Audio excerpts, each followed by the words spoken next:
results and the mandate given to us by the people of Northern Ireland, we have been in discussions with the Conservative and Unionist Party as to how we can support the minority Conservative government in Parliament.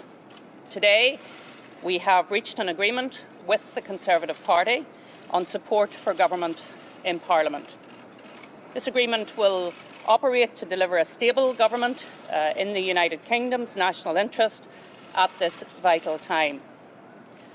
Throughout these discussions, our guiding principle has been our commitment to acting in the national interest in accordance with our shared objectives for strengthening and enhancing our precious union. In concluding this wide-ranging agreement, we have done so on the basis of advancing the security of our nation, building prosperity for all, and supporting an exit from the European Union that benefits all parts of the United Kingdom. The details of our agreement and future working arrangements will be published in full. As part of our policy agreement, both parties have agreed that there will be no change to the pensions triple lock and the universal nature of the winter fuel payment across the United Kingdom. We are agreed to meet the NATO commitment of spending 2% of GDP on the armed forces, and we are further committed to the Armed Forces Covenant and to its implementation throughout the United Kingdom. Following our discussions, the Conservative Party has recognised the case for higher funding in Northern Ireland, given our unique history and indeed circumstances over recent decades.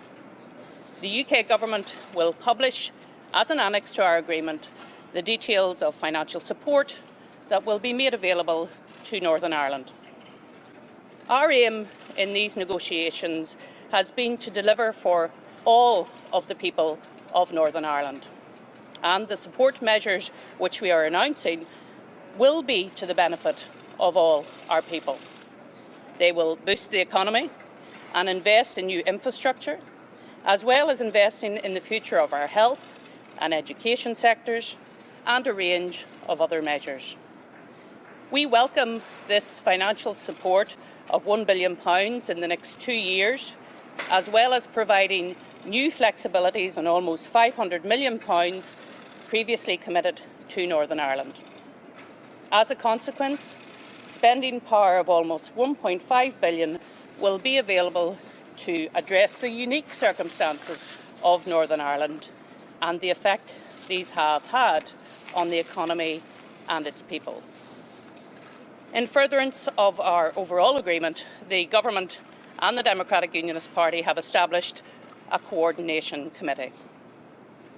This agreement will remain in place for the length of the Parliament, and after each parliamentary session, both parties will review the aims, principles and implementation of the agreement. I want to personally thank the Prime Minister and her negotiating team for the spirit in which these discussions have been conducted.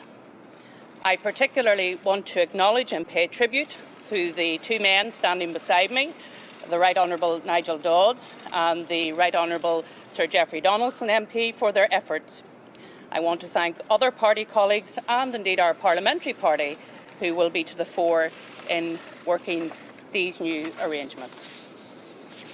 Today we have reached an outcome that is good for the United Kingdom, good for Northern Ireland, and allows our nation to move forward to tackle the challenges ahead.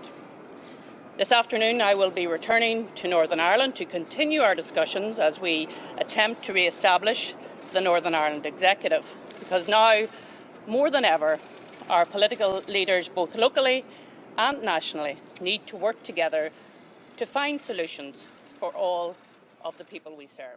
Thank you very much. You didn't frankly have the balls to put country before party.